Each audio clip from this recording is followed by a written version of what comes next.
Many have brilliance, but lack warmth. Others have fire, but lack intelligence. Zeal without knowledge. John the Baptist had both. They made him a powerful evangelist and a voice that was heard by the public. Warmth in religion is usually discounted. There's always the suggestion that to be excitable and carried away makes one suspect of poor judgment. The tendency is to shine without burning. One of the unsolved problems of science is to produce a physical light that is cold. But religion seems to have solved that problem. The words burning and fire seem noticeably absent in our new charismatic lexicon. They were emphatic as this century began. It was a baptism with fire. The heat was felt everywhere. When you touch God, you touch fire, for God is a consuming fire. Isaiah burned. The desire of our soul is to thy name. With my soul have I desired thee in the night. Yea, with my spirit within me will I seek thee early. He said, thou meetest him that rejoiceth and worketh righteousness. There was a compulsion about Isaiah. You trace it to the hot coals which touched his life.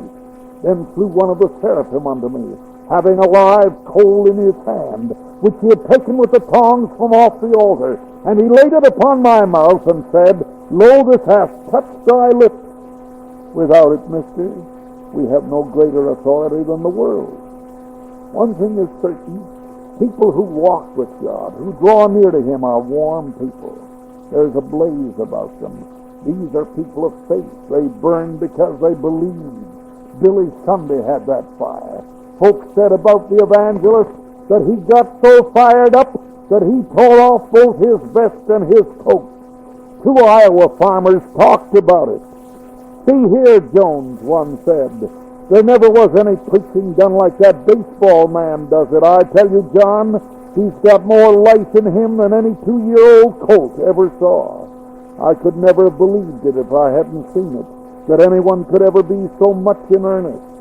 In the meeting last Sunday, he got so fired up that he tore off his vest and his coat, jerked off his collar and his tie, and rolled up his sleeves as if he were going to thrash. He wakes folks up. He keeps them on tenterhooks. John, I have never heard preaching that took hold of me like his. The worst that was ever said about Billy Sunday was that his sense of good humor occasionally ran wild. But the best ever said of him was that he reached millions. The outcast, the strays, the outlawed, and the deserted, who wouldn't have been reached otherwise. And those who heard him never forgot him, nor his blazing, bare-handed evangelism. It awakened the nation to righteousness. I am more interested in the question, what do you believe, than I am in the question, what do you think? Men of faith believe that God is, and that he is a rewarder of them that diligently seek him. So they seek him constantly. It isn't Sunday morning religion with them. You can spot such people. There's a spiritual poise about them, a sweet assurance. They are steadfast. They know God. One thing have I desired of the Lord, that will I seek after, that I may dwell in the house of the Lord all the days of my life, to behold the beauty of the Lord and to inquire in his temple. That desire is there. That fire is there. It kindles. It kindles and crackles and leaks. Such folk never negotiate with the mediocre. They say, let the beauty of the Lord our God be upon us, and establish thou the work of our hands upon us. Yea, the work of our hands establish thou it. There's nothing superficial. These are the committed people. They burn with revelation, and the will of God becomes uppermost. Nothing else matters. They have burned through mutters and gimmicks and recipes for success and genuflex. Not every one that saith unto me, Lord, Lord, shall enter into the kingdom of heaven, but he that doeth the will of my Father which is in heaven. There's more to it than shoutings and praise offerings and musical responses. You get down to the hard core. What does God want me to do individually? Am I ready to go God's way regardless? That must be the test of my zeal. John the Baptist shone, and burned until Jerusalem and all Judea, all the regions around about Jordan were alarmed. They went out to see and to hear. No one accused him of being illiterate. The military consulted him. The academic questioned him. He replied, "Bring forth therefore fruits worthy of repentance, and begin not to say within yourselves, We have Abraham to our father.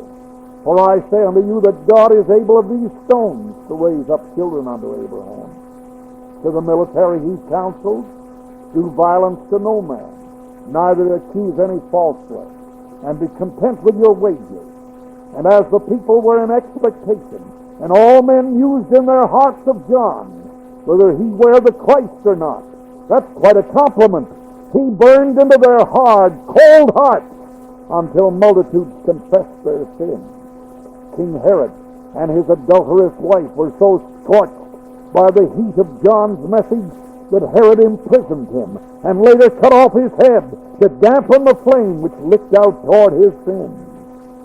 Would you substitute semantics and regulatory services for that kind of spiritual heat? There's nothing wrong in shining unless it is bereft of burning.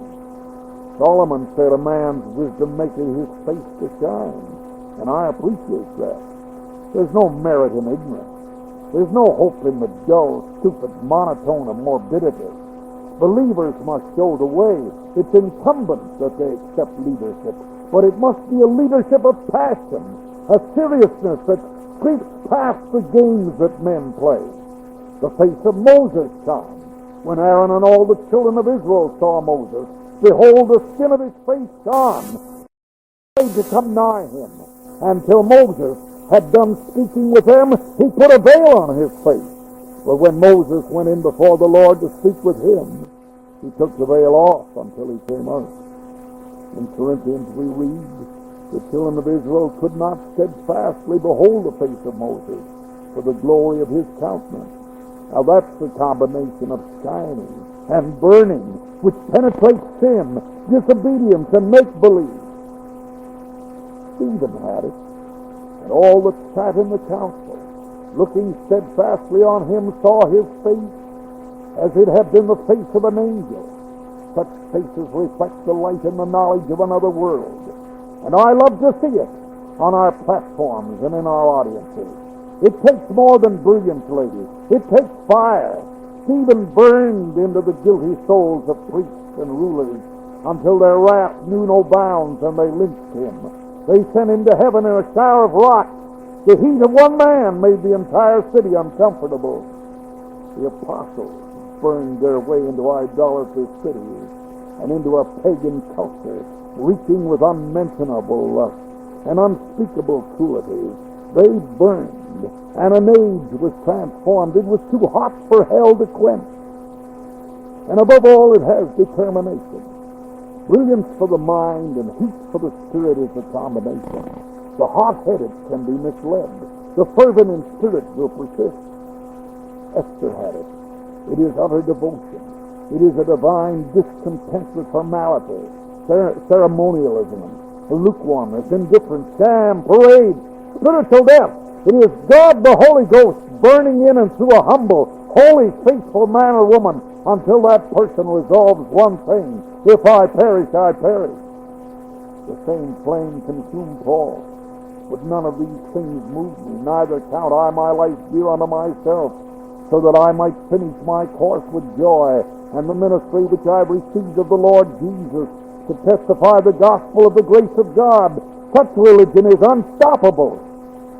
You have to have that fire in your soul to do exploits. Otherwise, life in the pew settles down into the mundane and the weary.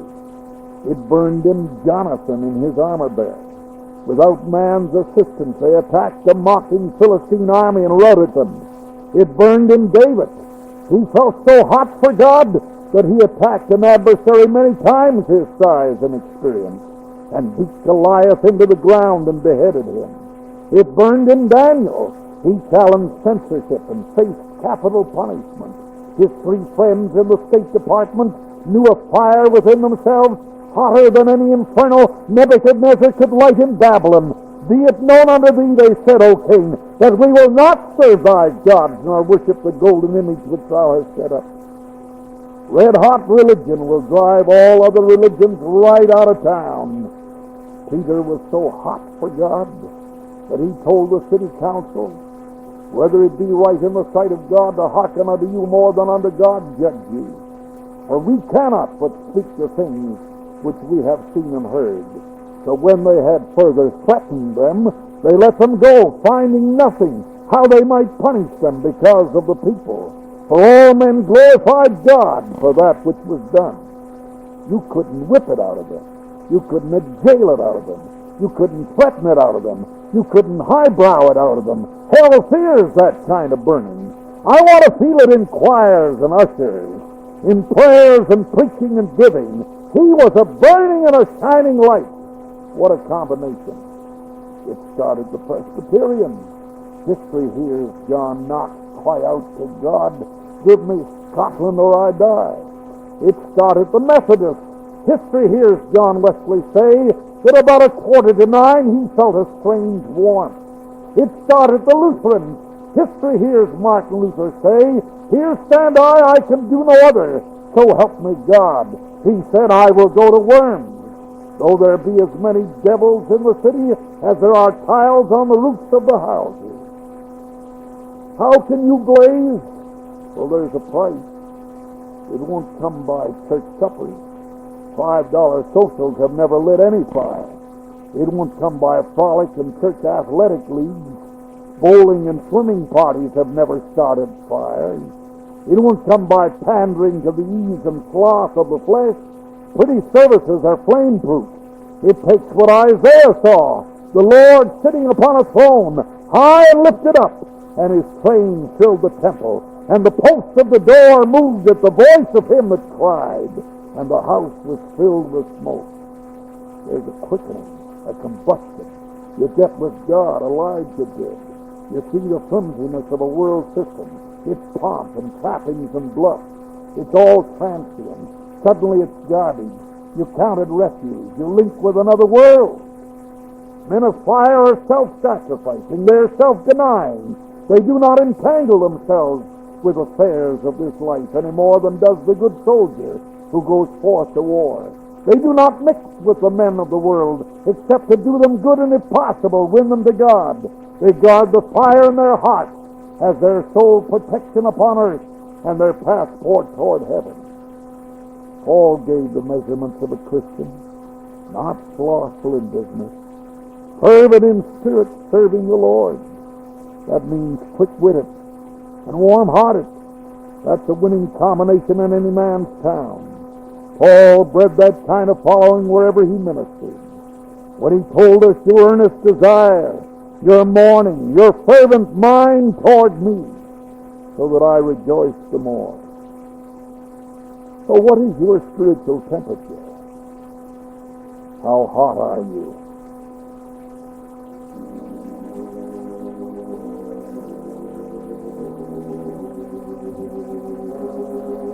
People are as hungry to meet the Lord as at any time through church history. The romance of this long, long altar spreads daily, and more lives are attracted to it. So let's find a place to kneel in these next 10 seconds.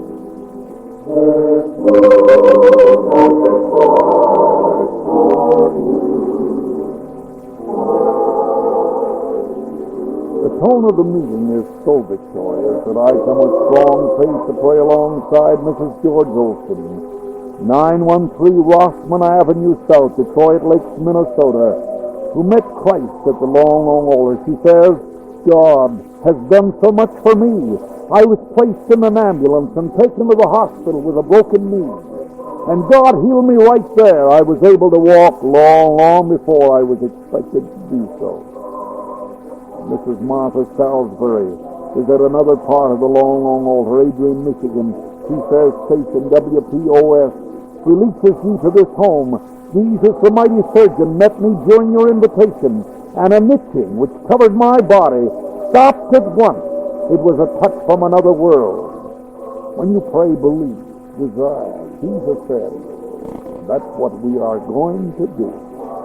Master of three worlds, we assemble at the long, long altar in thy name. We approach with adoration and strong faith. Thy name is above every name. Sweep this kneeling convocation with thy command. Arise, take up thy bed and walk. Let that action be censored from one end of the altar to the other. Free the prisoner of hell. He kneels for pardon and cleansing. Grant peace to the troubled mind and aching conscience. Impress obedience upon those who pray with thy grace. We thank thee for thy power and the spiritual muscle of these meetings. Use us to fulfill thy will for our community. We're so grateful, so happy to be employed in thy service. Amen. Now it's time to move along the altar, to be sensitive to the special providence intended by the throne for the edification of the body of believers. And I discern by the wisdom and knowledge of the Holy Spirit, the gift invested in me, that there is a person with us in agony, whose face is swollen by infection in that area of the body. You've not been able to eat or sleep, and you've cried out in your prayers. The shepherd surgeon is moving towards you. Prepare now for his touch, and offer him your thanks as well as your service. To God be the glory. This has been the meeting. We do not try to be great or impressive. We come together because the great promise of heaven is activated. There is he in the midst of them. This meeting gathers this planet's greatest charismatic fellowship to underline the Bible truth that it is not by might nor by power, but by my Spirit, saith the Lord.